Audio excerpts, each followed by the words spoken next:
Está começando mais um Acredite Se Quiser.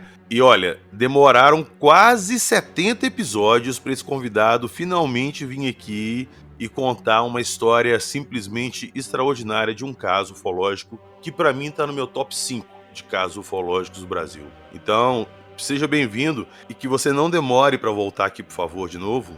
Calma, que eu tenho que apresentar ele direito. O nosso ator, roteirista, pesquisador, captador de recursos, cameraman, ufólogo Lauro Miguel.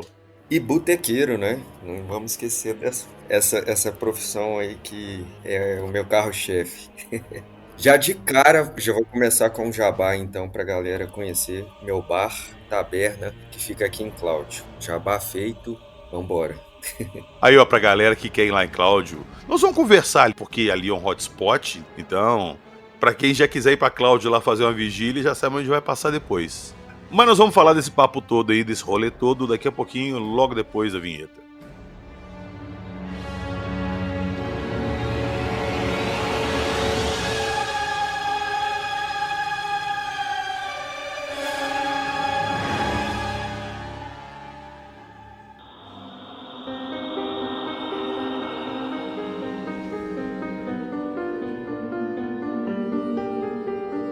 Avistamentos inexplicáveis, Serra do Ouro fala, seres luminosos, cabelo de anjo, mãe do ouro.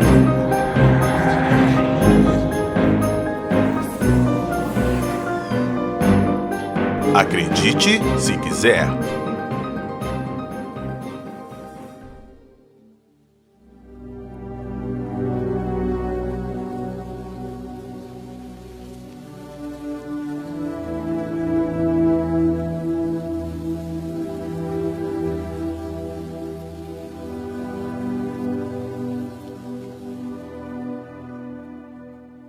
Ô Lauro, vamos lá. O caso Cláudio já é um caso assim até bem conhecido da galera da ufologia ali. É um caso que cada dia que passa ele ganha mais importância. As testemunhas que foram aparecendo foram dando mais credibilidade, trazendo mais elementos pro caso. Mas eu queria do início, vamos lá. Eu queria saber o que foi o caso Cláudio desde o início, da primeira notícia que a gente tem de algum avistamento até o desfecho do caso. PH, eu já tenho uma visão contrária à sua, cara. Porque, dada a riqueza desse caso, me espanta o caso não ter uma proporção maior, sabe? Nós temos um caso muito rico. Eu acho que, em documentação, que se assemelha ao caso Cláudio só a Operação Prato. Que aí a Operação Prato acho que supera o caso Cláudio, pela quantidade de militares envolvidos, né? Mas, no caso Cláudio, nós temos um relatório de 4 páginas, que é o único documento que descreve a perseguição a seres extraterrestres. Porque na Operação Prato, eu acho que não é descrito a criatura, né? Não. São sempre as luzes. Então, no caso Cláudio, além das 3 fotografias das luzes, dos depoimentos dos civis e militares, do avistamento das luzes, nós temos descrito em relatório oficial da Polícia Militar a perseguição a seres humanoides. Então, dada essa exclusividade, né, e a riqueza de detalhes do caso, me espanta isso não ter uma proporção maior. Mas, igual eu te falei, esse caso, como ele é de Cláudio não é tão conhecido assim, e não foi um caso assim que tomou a mídia, igual foi Varginha. É um caso que ficou meio restrito ali e os ufólogos começaram a correr atrás e o caso começou a ganhar proporção porque, eu vi isso, mas fulano de tal viu aquilo. Alguém na polícia foi lá e registrou um boletim de ocorrência, tem o caso lá. E começou a aumentar, cara. Nós vamos falar disso mais pra frente, mas eu tenho quase certeza que eu sei o que vai tornar esse caso o novo Roswell brasileiro, mas não vamos falar disso mais pra frente. Porque você me perguntou sobre a cronologia do caso, né? E isso a gente ainda não tem muito bem fechado porque há uma divergência dos avistamentos entre o que está escrito no relatório e o que os policiais relatam. Nos depoimentos dos policiais que eu conversei, eles descrevem esses avistamentos por cerca de 30 dias. No relatório é mencionado o ápice, né, desses eventos, que são nos dias 19 e 20 de novembro de 2008. Então, nós não temos ao certo a data que começaram esses eventos e nem de que forma essa intensidade foi crescendo, né? O mais próximo da cronologia que eu tenho é a seguinte: 3 luzes apareceram no céu de Cláudio formando um triângulo, uma em cada canto do céu de Cláudio. E os policiais começaram a perceber, a partir de telefonemas e de comentários da população de Cláudio, que essas 3 estrelas, elas piscavam de uma forma diferente. E aí os policiais começaram a ir para a zona rural e piscavam o farol para essas estrelas, né? Que assim, era descrito como estrela, mas era uma bola de luz, 3 bolas, uma em cada canto da cidade. Os policiais piscavam o farol e essa luz piscava de volta. Se os policiais piscassem 2 vezes, a luz piscava 2. Se piscasse 3, piscava 3 de volta. Então estabelecia ali uma comunicação.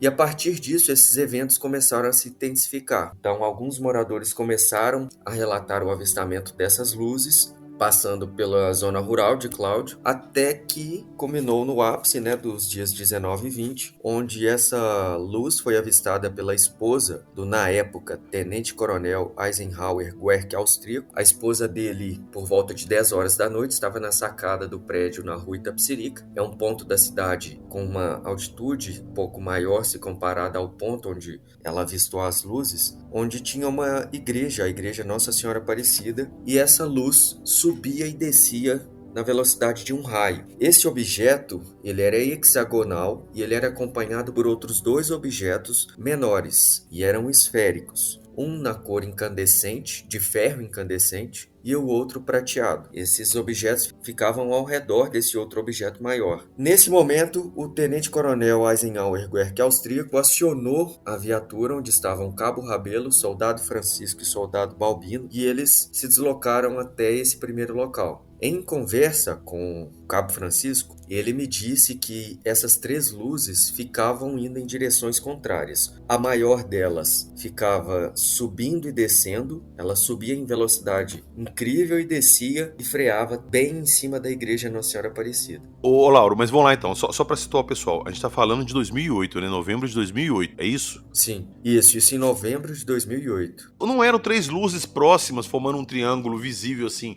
eram bem distantes então? Isso, elas ficavam distantes, né, uma em cada direção, em cada canto da cidade, nessa disposição triangular. E era uma luz como se fosse uma estrela, porém muito maior. Esse foi o primeiro evento. O segundo foi quando a esposa do tenente-coronel Eisenhower avistou da sacada uma luz grande de formato hexagonal que fazia movimento vertical, né, de subida e descida sob a igreja Nossa Senhora Aparecida. Esse objeto era acompanhado por outros 2 menores de formato esférico, um na cor prateada e o outro na cor de ferro incandescente. Depois deste episódio, né, os policiais acompanharam essa luz que ia em direção à zona rural de Cláudio. A igreja Nossa Senhora Aparecida fica dentro da cidade. E os policiais acompanharam essa luz e à medida que ela ia se deslocando, as luzes do bairro Bela Vista iam apagando quadra a quadra à medida que esse objeto ia se deslocando. Quando chegaram na zona rural, já tinham se distanciado dessa luz e a polícia começou a receber vários telefonemas de civis, né, afirmando que havia um carro capotado à beira da MG 260. Só que quando os policiais chegaram lá, na verdade, era este mesmo objeto que estava pousado lá. E ele tinha um formato descrito pelo Cabo Rabelo de um micro-ônibus sem roda. Ele estava pousado, mas sem tocar o chão.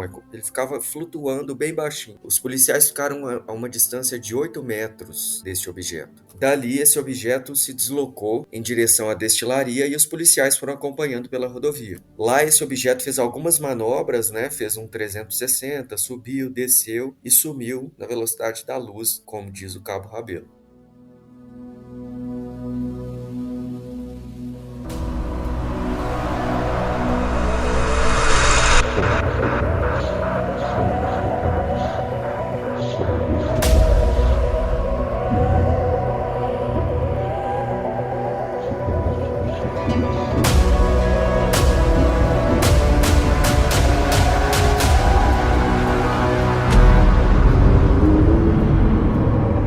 Você está ouvindo Acredite Se Quiser.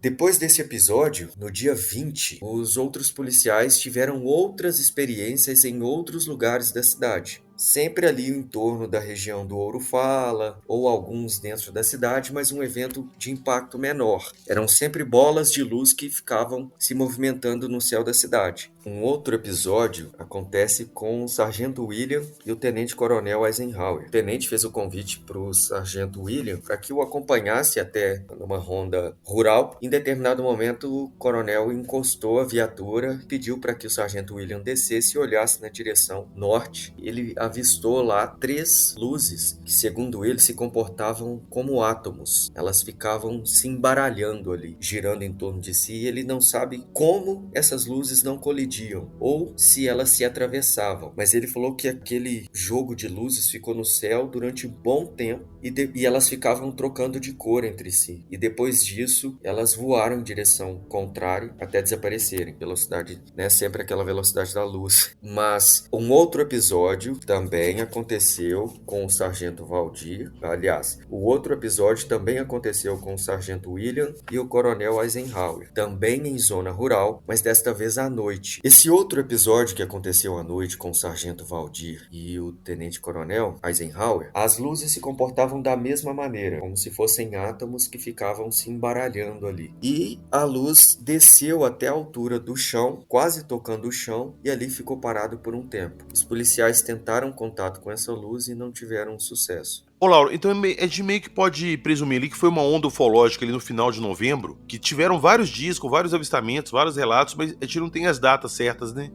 O relatório ele descreve o ápice nos dias 19 e 20, mas a data precisa de início desses eventos nós não temos ainda. Alguns outros episódios assim vão se entrelaçando e vai tornando o caso ainda mais rico nessa cronologia, porque o ápice dos eventos descrito no relatório são 19 e 20. E assim, eu preciso dar um crédito aqui para o Edson Boaventura, que conseguiu todo esse material, foi ele quem foi atrás, ele quem conseguiu esses relatórios, essas fotos, e prontamente disponibilizou, né, para a produção do documentário e tudo. Em conversa com o Edson, depois nós descobrimos que nos dias 21 e 22, se não me engano, mas são dias posteriores aos descritos no relatório, o Edson recebeu um e-mail de um senhor descrevendo o avistamento de uma criatura nas margens da MG 260. Então, assim, os policiais avistaram a criatura no dia 20, segundo o relatório. Eles avistaram uma criatura que caminhava sem tocar o chão. Eram criaturas luminosas e com formato humanoide. O e-mail que o Edson Boaventura recebeu descreve a mesma criatura. E são assim, né? São pessoas distintas. Não, o caso não tinha estourado na época. Ele descreve para o Edson o avistamento. Se não me engano, ele tem até o desenho. Ele faz o desenho da criatura que ele avistou, que é muito similar à descrita pelos policiais. Tá, ô Lauro, eu só queria que você contasse como é que foi o avistamento dos policiais, que você citou por alto, mas a gente não entrou em detalhes como é que foi esse encontro deles. É porque foram os encontros, né? Eita! Eu citei brevemente o dia 20, que é o descrito no relatório, que foi esse em que os policiais perseguiram essas duas criaturas com cerca de 90 centímetros de altura que caminhavam sem tocar o chão. Elas tinham uma luz muito intensa, mas que não clareava, né, ao redor delas ali. Este é o episódio do dia 20. Então, em conversa com o Francisco, né, outro policial que esteve envolvido nas perseguições, e ele assina o relatório também, ele disse que não foi apenas no dia 20 que a polícia teve contato com essa criatura, mas só ele teve 3 dias de contato com essa criatura. E ele descreve da mesma forma que o relatório. Porém, em conversa com a esposa do Sargento Valdir, falecido Sargento Valdir, ela disse que o seu marido chegou em casa, ela não sabia precisar a data, e disse que havia tido contato com 2 criaturas extraterrestres com uma altura próxima aos 2 metros de altura. A curiosidade é que essas criaturas são sempre descritas como luminosas. Tipo aqueles extraterrestres do Cocum? É uma luz concentrada, assim. Eles não clareiam ao redor, como se eles fossem luz, entende? Como se eles fossem feitos de luz, mas não fica irradiando essa luz. A esposa do Sargento Valdir, ela disse que o marido teve contato com 2 criaturas extraterrestres com uma altura próxima aos 2 metros de altura e tinha um corpo luminoso, de forma que ele não conseguia identificar as feições daquelas criaturas. E elas tinham também uma luz vermelha no peito. Em determinado momento, eles desceram da viatura e tentaram sacar a arma, mas eles não tinham mais domínio sobre o corpo. Eles não conseguiam levantar as mãos, sentiam o corpo tremer muito, mas não sentiam frio, pelo contrário, sentiam calor. E aí, essas criaturas criaturas fizeram um sinal com a mão, como se estivesse saudando, mas que o marido interpretou como se eles dissessem para não temer. E essas criaturas se afastaram até sumirem no horizonte. E caminhavam também sem tocar o chão. Agora, PH, o curioso é que as descrições dessas criaturas são sempre voltadas para essa massa luminosa, sabe? Como se essas criaturas fossem luz. Elas não irradiam luz, elas são luz, entende? Sim, cara, fico me perguntando se de repente essas criaturas também não eram criaturas vivas. Eram construtos de luz. Vocês já viram, quem tá ouvindo a gente, vocês lembram do Segredo do Abismo? Você lembra desse filme, Lauro? Não. Então tá, a história é que tem uma civilização submersa lá no abismo do oceano, sacou? E eles conseguiam, não vou dar spoiler, eles conseguiam fazer construtos, seres com a água. Eles tinham controle da água, assim, absurdo. A gente muito especula aqui em vários casos que tem o bastão luminoso, que a luz paralisa a pessoa, que a luz é sólida. De repente, eles são construtos de luz, cara. Eles não são as verdadeiras criaturas inteligentes ali, entendeu? PH, te dando um spoiler da entrevista que nós fizemos com o Francisco, um dos policiais envolvidos na perseguição dessas criaturas, eu tive uma outra viagem, assim, sabe? Porque é a única coisa que a gente pode fazer, né, cara? É viajar em cima desses depoimentos. Até que isso seja levado a sério pelas instituições para que a gente tenha critérios científicos, né, para mensurar tudo isso. O que a gente pode fazer é ficar viajando em cima disso. Mas ele descreve a criatura com uma altura similar de uma criança entre 3 e 5 anos de idade, mas ele também não conseguia ver as feições, que ela era luz, porém ela era translúcida. Ele usa como referência o corpo, a matéria do Gasparzinho. Não tinha o formato do Gasparzinho. Sim, deu pra entender. Aquele que você vê a criatura, mas você consegue ver do outro lado dela. Através dela. Inclusive a cor e a intensidade da luz. Ele disse que era a silhueta de uma criança, mas a massa era a matéria ali do Gasparzinho. E essa criatura caminhava sem tocar o chão, mas na mão direita ela segurava uma espécie de um teclado de computador. Então ela ficava com a mão levantada assim, dobrada, né, o cotovelo dobrado, como se estivesse tocando esse teclado que acompanhava. Ô, Lauro, olha só. E se de repente esses seres, eles fossem algum tipo de projeção holográfica de quem estava dentro da nave ali em cima do pessoal? É por isso que eles não tocam solo, por isso que eles podiam ver através dele. Esse teclado, às vezes o cara lá que estava sendo projetado estava segurando isso para controlar. Entendeu por que eu disse que é uma viagem? Porque É. foi a mesma coisa que eu pensei e a mesma coisa que o Francisco, o policial, me descreveu também. Ele falou que ficou com a sensação de que poderia ser uma projeção holográfica, né? Caramba. Agora, olha só. Na audiência que teve lá no Congresso dos Estados Unidos recentemente, agora, em julho, o David Grush falou que eles estão estudando, eles têm lá conhecimento de uma parada que chama princípio holográfico, que é justamente isso. O exemplo que ele deu lá é, imagina uma pipa voando no céu e o sol projeta a sombra dela no chão. As pessoas não conseguem ver a pipa porque a pipa está entre as nuvens, mas a sombra da pipa consegue interagir com as pessoas e as pessoas conseguem interagir com a sombra da pipa. A pipa está lá, mas não está. Sim, cara, é isso. A descrição que ele faz é essa. Olha como é que as peças se encaixam, tá vendo? É, o que é muito louco, assim, porque eu fico chamando de viagem, né, por a gente não ter nada comprovado ainda. Pois é, mas às vezes não é viagem. Não é assim, porque se de fato, né, eles estão aqui, como a gente acredita, eles têm uma tecnologia muito mais avançada. E é curioso que quando a gente conversa com uma pessoa que não acredita, né, eles não consideram essas minúcias, assim, né, de que,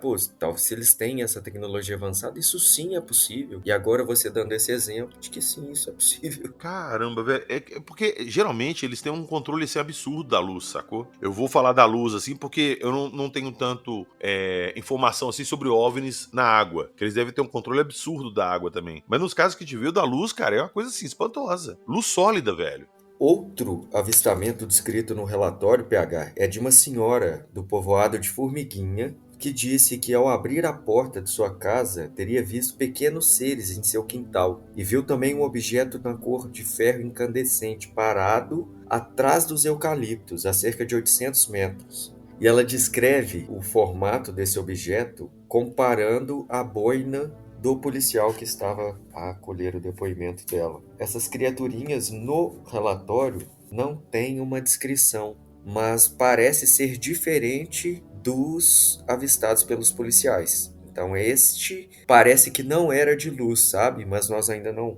temos certeza absoluta, porque essas informações que nós temos não são colhidas direto, né, dessa senhora, que nós ainda não a encontramos. Agora, ô Laura, de qualquer forma, são muitos avistamentos de pessoas diferentes que não se conhecem em vários pontos da cidade e da região ali. Formiguinha não faz parte de Cláudio, né? É próximo, é um vilarejo. Formiguinha fica dentro de Cláudio, assim, né, dos limites do município, pertence a Cláudio, mas é zona rural. Não é longe não, sabe? É próximo à destilaria onde os policiais avistaram o OVNI em 2008. E ali naquela região tem inúmeros outros casos. Tem a história de um peão de rodeio aqui da cidade, um peão até famoso, ia disputar fora, campeonato e tudo, que ele teve que sair da zona rural porque a esposa estava tendo contato direto com a mãe do ouro. E parece que teve um episódio em que, se não me engano, foi ele quem teve esse contato e aí decidiram sair de lá. Ele Mas que estava no tipo de trator. contato? É porque a mãe do ouro, ela é descrita aqui como uma bola de luz que acompanha as pessoas. Ah, tá.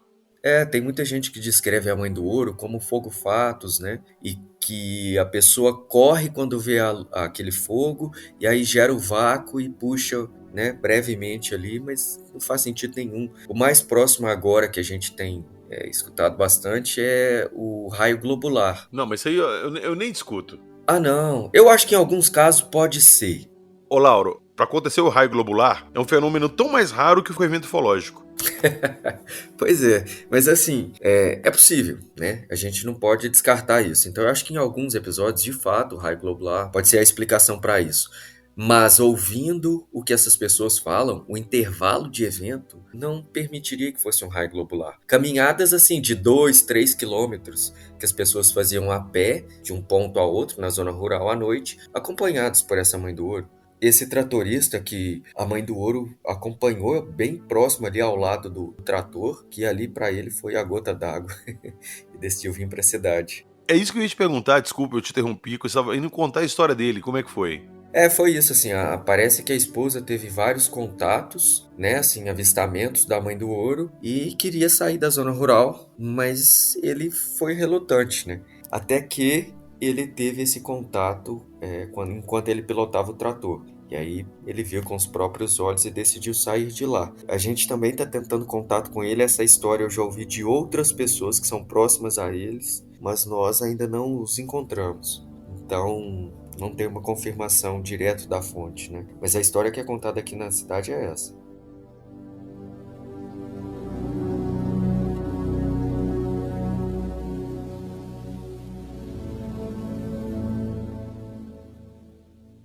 Ô, Lauro, você falando isso aí da mãe do ouro e tudo, tem uma serra em Cláudio, que é a Serra do Ouro Fala, né? E que de muito tempo já vem lendas ali da mãe do ouro. Não é uma coisa recente, não é uma coisa que o pessoal relata de agora, isso já vem de muito tempo, da época da escravidão, inclusive, que tinha mineração ali e tudo mais. Eu sei que você pesquisou a Serra do Ouro Fala, e através da Serra do Ouro Fala que você achou a conexão com a ufologia aí e com o caso Cláudio. Como é que é essa história aí? O que é a Serra do Ouro Fala?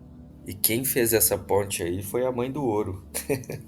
Parece, como se fosse uma entidade, né? A mãe do ouro fazendo essa ponte. Mas o curioso é que em alguns contos, algumas cidades, a mãe do ouro é descrita de fato como uma entidade, sabe? Como uma mulher de cabelos dourados. E existe também a lenda de que a mãe do ouro era uma mulher grávida que teve o filho morto ainda na barriga, por isso ela sempre fica vigiando aquele lugar porque está em busca do filho. São várias versões, mas a mais comum é de que é uma bola de luz ou uma bola de fogo que sai da Serra do Ouro Fala para o céu ou do céu para a Serra do Ouro Fala, ou ela vem de algum outro lugar e vai para a serra. Além deste movimento, tem as descrições, os relatos da interação da Mãe do Ouro com essas pessoas que acompanham em trajetos longos até. O formato da Mãe do Ouro, na grande maioria, é muito similar ao de uma sonda ufológica. Uma bola de luz pequena, às vezes varia de uma bola de basquete a um pouco menor que um Fusca. São os tamanhos que eu já vi. Varia pouca brincadeira, né? De uma bola de basquete para um Fusca. Mas aqui, será que o que varia é o tamanho ou a intensidade da luz que aparenta ela ser maior? Isso eu não tenho resposta. As descrições são feitas nesse intervalo, entre o tamanho de uma bola de basquete a um Fusca. E a partir dessa conexão, né, de que talvez todo mundo estivesse falando a mesma coisa, porém com referências diferentes, é que eu comecei a pesquisar a Serra do Ouro Fala e o caso Cláudio. Porque os episódios, né, os eventos acontecidos no caso Cláudio são naquela região também. É porque a Serra do Ouro Fala, ela fica dentro do Ouro Fala. Então é a região que recebe o nome, Ouro Fala, e lá tem essa serra. Porque muita gente acha que a origem de tudo é a serra, mas não é, é aquela região. Então aquela região tem muitos mistérios, assim, muitas histórias com uma abordagem mais... Como que eu falo, hein, cara? É fantasmagórica, Mística. mas... aquela região é mais mística, sabe? Ela não é resumidamente ufológica. Quando eu apresentei a história da Serra do Ouro Fala para o diretor de fotografia do meu filme, ele disse que eu estava apresentando para ele o Skinwalker brasileiro. Mas é mais ou menos isso também que eu tenho na cabeça, cara, pra te falar a É verdade. isso, sabe? Porque é um compilado de histórias que acontecem sempre naquela região. Sempre. Avistamento de criaturas. Por exemplo, tem a história de dois irmãos aqui na cidade que investiram uma baita grana numa plantação de mandioca lá naquelas terras. Eles fizeram uma colheita de amostra, cerca de 10 caixas, e estava ok. Eles contrataram a mão de obra, eles trabalharam lá por dias e perceberam que simplesmente sumiu a plantação de mandioca lá. Pera aí, é a primeira vez que eu escuto isso. Roubaram a mandioca? Não, sumiu. Não Sim, tinha. sim, roubaram o que eu quis Sumiu. dizer, tipo assim, alguma coisa sumiu com a mandioca de lá. E aí a crença é de que nada prospera naquela região. Então eles, enquanto fazendeiros, eles contam que o pai deles já alertava eles sobre isso. E quando eles foram fazer essa plantação lá, que fizeram esse investimento, eles esqueceram do que o pai tinha alertado. Sempre alertou. Então, quando isso aconteceu, eles falaram que ali eles nunca mais vão investir, nunca mais vão mexer naquela região. Inclusive, um deles está envolvido numa história e participa do documentário, porque ele subiu a serra e depois disso ele teve vários problemas de saúde. Ele ficou perdido na serra por algum tempo e ele disse que as árvores pareciam engrossar, mudar de tamanho e ele não sabia mais onde ele estava. Até que ele ouviu uma voz e essa voz disse para ele: dê 2 passos à direita e você sairá em Cláudio. Ele falou que assim, como se ele tivesse acordado de um sonho, ele deu os passos para a direita e encontrou a turma que estava com ele. As outras pessoas, ninguém mais teve nada. Mas depois disso ele não conseguiu dirigir, ele tem desmaios frequentes e ele toma remédio controlado depois desse episódio. Já que você puxou esse gancho aí, você falou que um dos policiais já é falecido e tudo. A causa da morte deles teve alguma relação com o avistamento? Teve alguma causa diferente ou não? Não, a morte do Sargento Valdir se deu por uma picada de cascavel. Nossa. Putz, É, sério mesmo? é, Caramba, velho. curioso, Caramba. né? Mas Muito. assim, num contexto geral, aquela região está sempre envolvida com muitas histórias. Se você procurar as lendas envolvendo o ouro escondido na serra, elas são muito interessantes. A grande questão é que nós não temos documentação, essas pesquisas são baseadas na oralidade dos moradores mais antigos. Nós temos documentação de quem foram os proprietários e as histórias que envolvem esses proprietários também são muito místicas. Então acredita-se que um dos donos, na época chamado Luminato, escondeu o ouro lá e fez com que os escravos que tivessem cavado para esconder o ouro fossem enterrados vivos juntos, para que ninguém soubesse onde o ouro estava escondido além dele. Essa é a lenda mais contada. E aí os espíritos desses escravos protegem aquela região. Mas quando nós partimos para esse olhar ufológico, muito desses eventos que envolvem a luz e as criaturas faz mais sentido dentro desse contexto, sabe? Cara, é legal demais você citar essa parada aí das histórias, dessas lendas, porque isso aí dá margem para as pessoas criarem histórias em cima de eventos ufológicos que elas podem estar presenciando ali, né? PH, é complexo demais o que acontece na Serra do Ouro Fala. É uma dificuldade que a gente teve na criação do roteiro, porque por se tratar de um documentário, o roteiro não está pronto, né? Quando nós terminamos as gravações e tudo, que a gente conclui o roteiro. Mas minimamente a gente já vai tendo um argumento ali e a gente vai decidindo que caminho a gente quer seguir. Porque, cara, a Potência Serra do Ouro Fala é uma série, sabe? é uma série, porque são muitas histórias. Mas nós decidimos ir por esse caminho, que é o caminho da ufologia, né? Fazendo essa análise desses episódios com esse olhar ufológico, levando em conta o caso Cláudio, que é um caso fantástico que nós temos documentação. Então isso acaba trazendo mais credibilidade para o trabalho, né?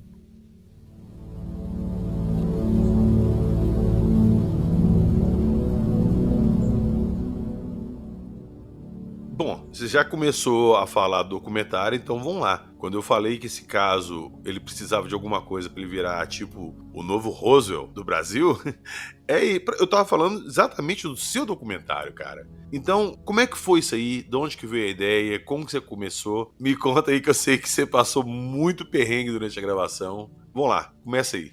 Cara, faz 2 anos e meio que eu estou produzindo o documentário Serra Douro Fala. E começou de uma forma bem despretensiosa. Por formação, eu sou ator e com a pandemia eu tive que buscar outras formas de trabalho. Então eu saí do teatro e passei a investir mais no audiovisual. Fiz um curta-metragem, tomei gosto pela coisa e decidi fazer um outro. E aí eu queria fazer alguma coisa que fosse voltada à Serra Douro Fala, à lenda da Serra Douro Fala, mas seria uma ficção. E aí eu comecei a pesquisar sobre a lenda da Serra do Urufala. E aí eu tive a ideia, falei, cara, a história é muito legal. Eu posso registrar isso em cima de um documentário, né? E talvez futuramente fazer a ficção, mas registrar esse processo de pesquisa. E aí, passado um tempo que eu já estava com essa ideia e comecei a pesquisa, eu assisti uma entrevista do Edson Boaventura no Flow, e ele cita o caso Cláudio nesse episódio. E na época em que o caso Cláudio aconteceu, foi na rua da minha casa, que é a Avenida Bela Vista, é a mesma avenida da Igreja Nossa Senhora Aparecida. E eu estudava com o filho do Cabo Rabelo.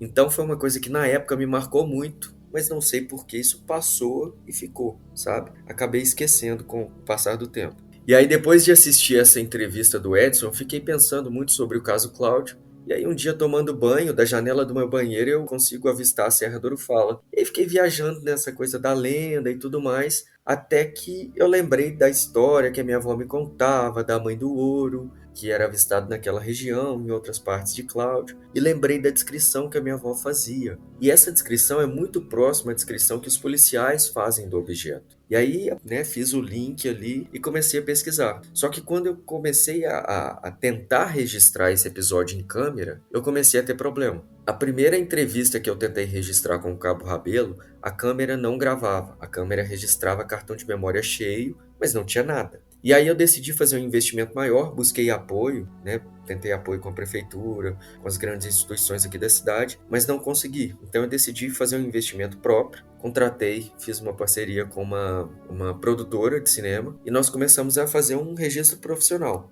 Mas os problemas persistiram. A câmera desligava durante as gravações. Na gravação do Cabo Rabelo, a câmera estava ligada na tomada e desligou 2 vezes. Depois nós fomos fazer algumas imagens de drone lá na serra. O drone parou de responder os comandos do controle e simplesmente desceu. Então não foi uma pane elétrica que ele caiu, ele desceu. E em determinada altura ele desligou a câmera e continuou descendo. Então nós não temos nem imagens do que realmente aconteceu depois. Outra pane que nós tivemos com o carro foi quando nós fomos na fazenda do suposto homem que escondeu o ouro na serra, que é o que dá origem à lenda. Saindo de lá, o carro fundiu o motor. Fundiu? Fundiu o motor. Fundiu o De motor. graça, assim, sem nada demais? Do Neida. Do nada o carro fundiu o motor. E aí todos esses episódios, eles têm explicação, né? Então, o carro fundiu o motor, normal, um carro velho. O carro perdeu a parte elétrica, normal, um carro velho. O drone desceu, normal, falta de contato. Mas o curioso é o compilado, sabe, É dessas exato, coisas. é o alinhamento disso tudo nesse local, no que você estava indo fazer, é isso. E PH, é até hoje, cara. Não tem uma etapa de produção desse filme que não teve problema.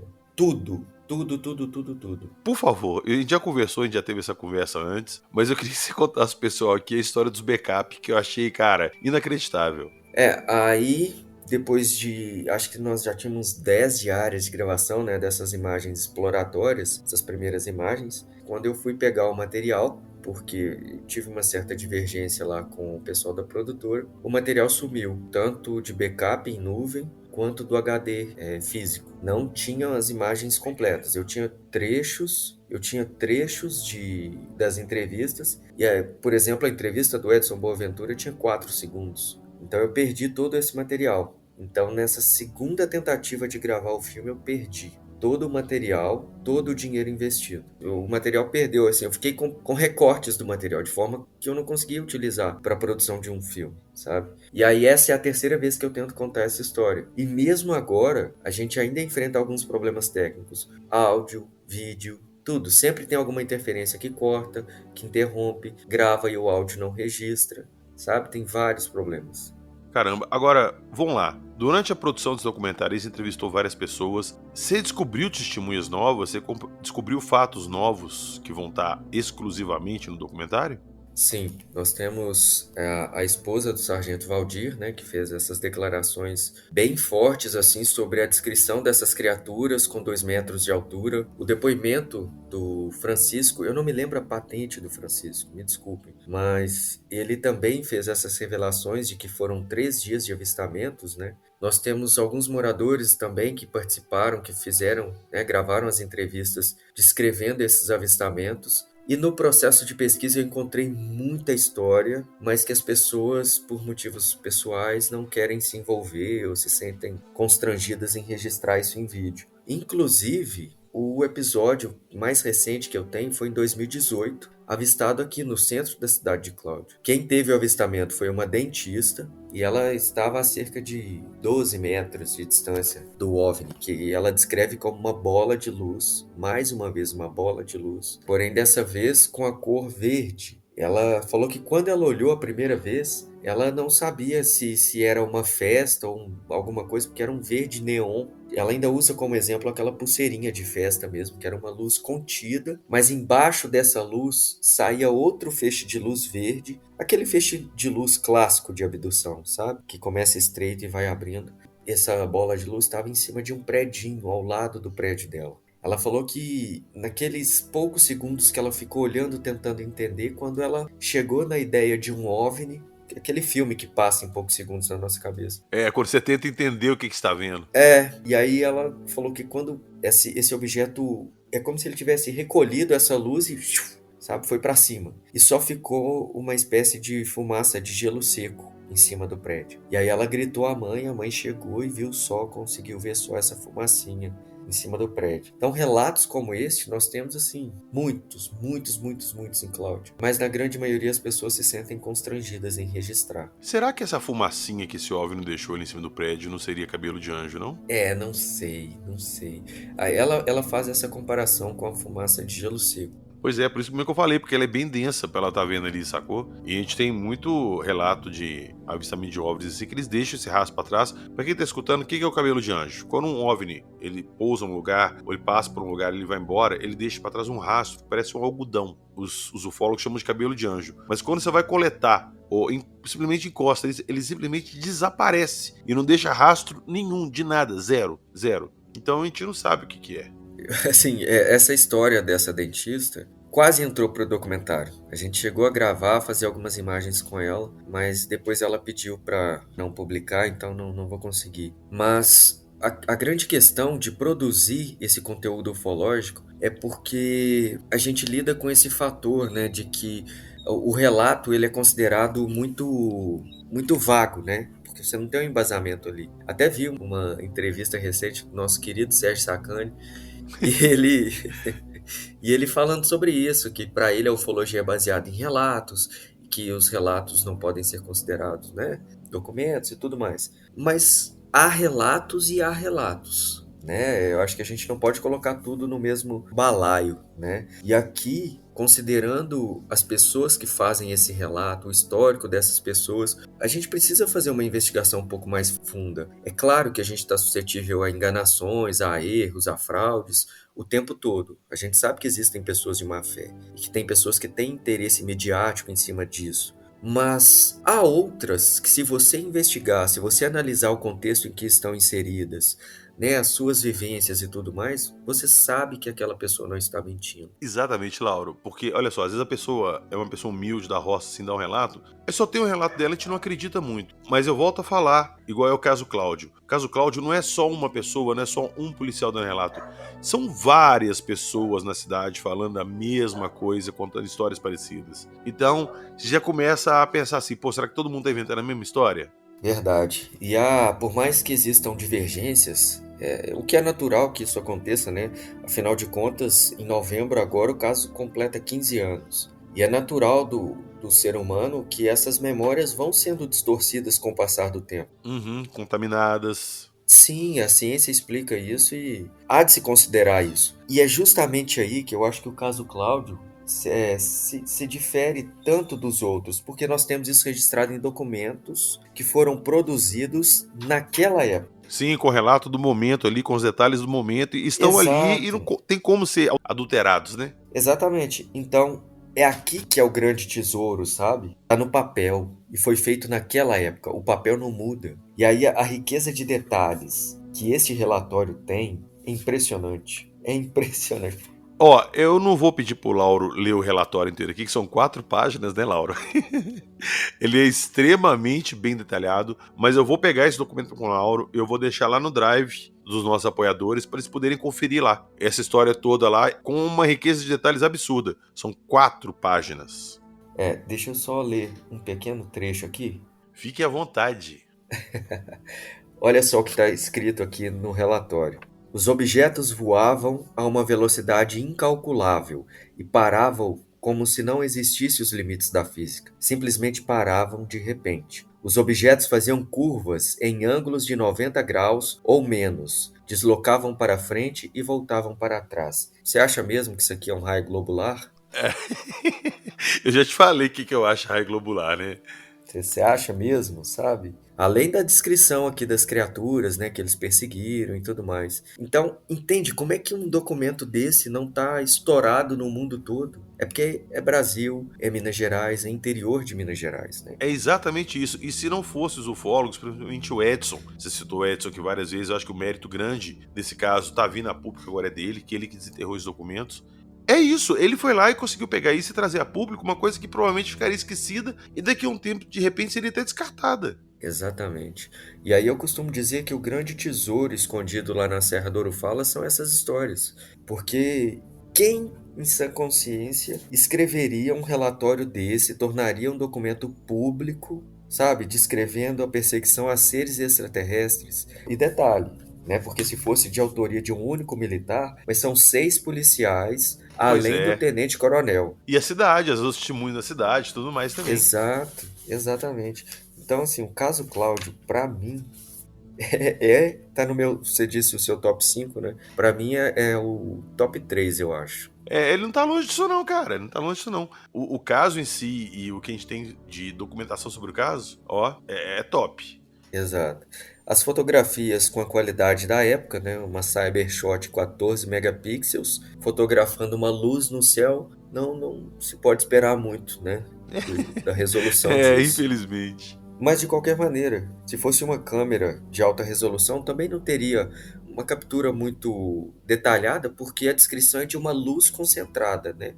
Ô, Laura, eu falo direto com o pessoal que às vezes você vê um avião no céu, você vê a lua lá. Ó, que lindo, eu quero tirar uma foto. Isso é uma merda. A lua, um Exato. avião que você sabe o que é, você sabe como movimenta.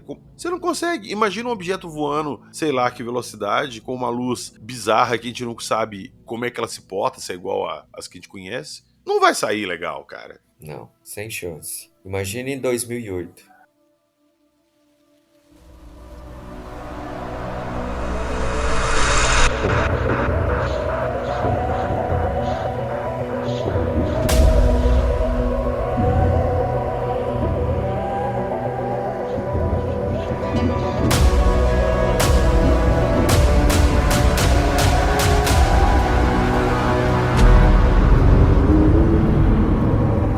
Você está ouvindo Acredite Se Quiser.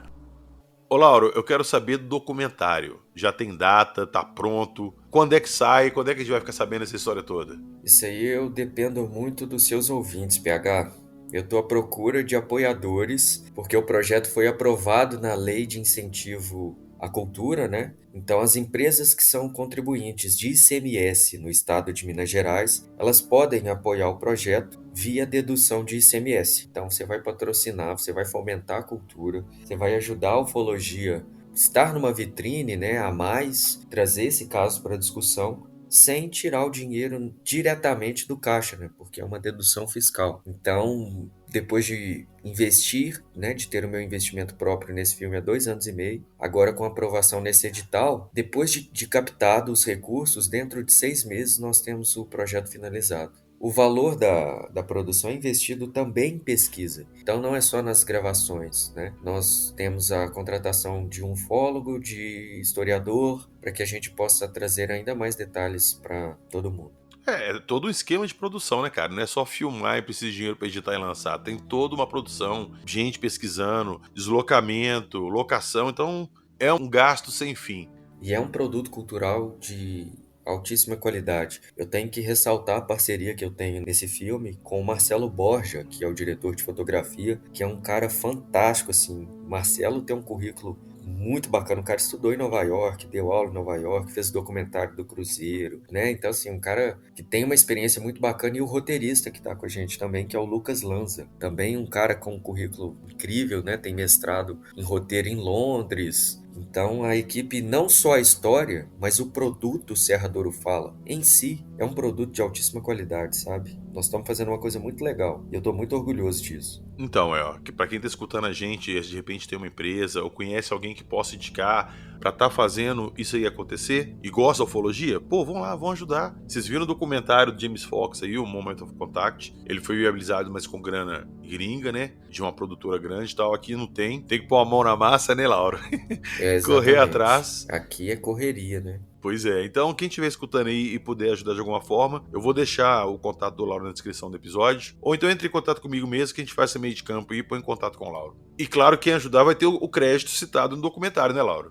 Sem sombra de dúvidas, o nome da empresa estará em evidência, né, no documentário, que tem muita potência internacional, né, PH? É bom ressaltar isso, porque a ufologia no Brasil a gente sabe que ainda é muito sucateada, é muito escanteada, na verdade, né? E na gringa não. Na gringa o assunto é muito mais consumido, então é a sua empresa, a sua marca tendo visibilidade internacional. Pois é, e não vamos esquecer do momento que a gente está vivendo da ufologia. Essas paradas todas aparecendo nos Estados Unidos, o documentário do Marcão do James Fox, o Momento Contact, levando casos brasileiros para o mundo. O caso Varginha ficou muito mais conhecido, voltou à mídia. Então, o momento agora, ó, quem quiser investir nisso aí. Exatamente, e que trabalho legal que o Marcão, o pessoal, fez, porque dar visibilidade ao nosso cenário, né? É curioso como a gente teve que esperar tanto tempo para alguém vir de fora e dar a credibilidade que merece o caso Varginha, né? Infelizmente aqui a TV aberta só fez ridicularizar.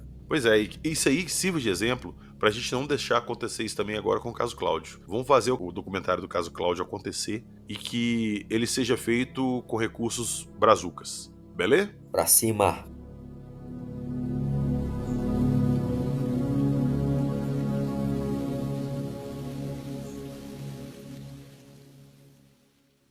Então é isso, falamos do caso Cláudio hoje, que como eu falei, está no meu top 5 de casos ufológicos brasileiros. O Lauro já joga ele mais para cima ainda, o top 3. E ele com certeza também tem informações que eu não sei ainda e que provavelmente vocês também verão no documentário, né, Lauro?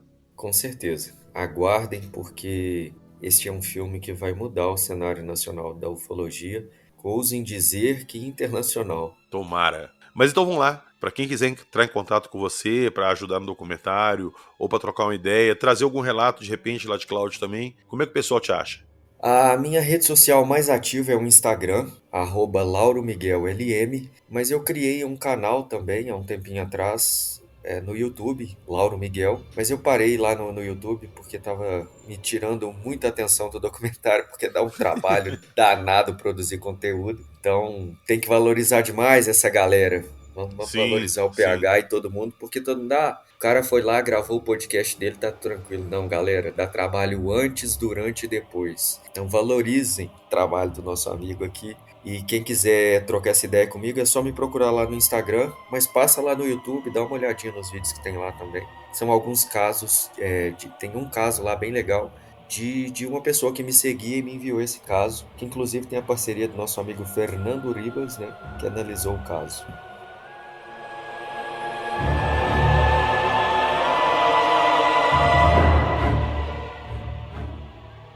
Então pronto aí, ó. Fica a dica. Dá uma passadinha lá. E eu vou deixar tudo que a gente citou aqui, o canal do Lauro no YouTube, o Instagram dele, tudo direitinho na descrição do nosso episódio. E lembrando que na descrição do nosso episódio também tem o link do nosso Apoia-se. Quem puder entrar lá, igual o Lauro falou, dar uma força pra gente para continuar mantendo o projeto com 2 episódios semanais. Vai ser super bem-vindo. E a gente tem um grupo lá que a gente discute ufologia, paranormal, esse tipo de coisa. O Lauro tá lá também, tá todo mundo lá. Fechou? Então é isso. Nos vemos na próxima semana com mais casos ufológicos interessantes e a gente vai falar sobre eles aqui. Acredite, se quiser.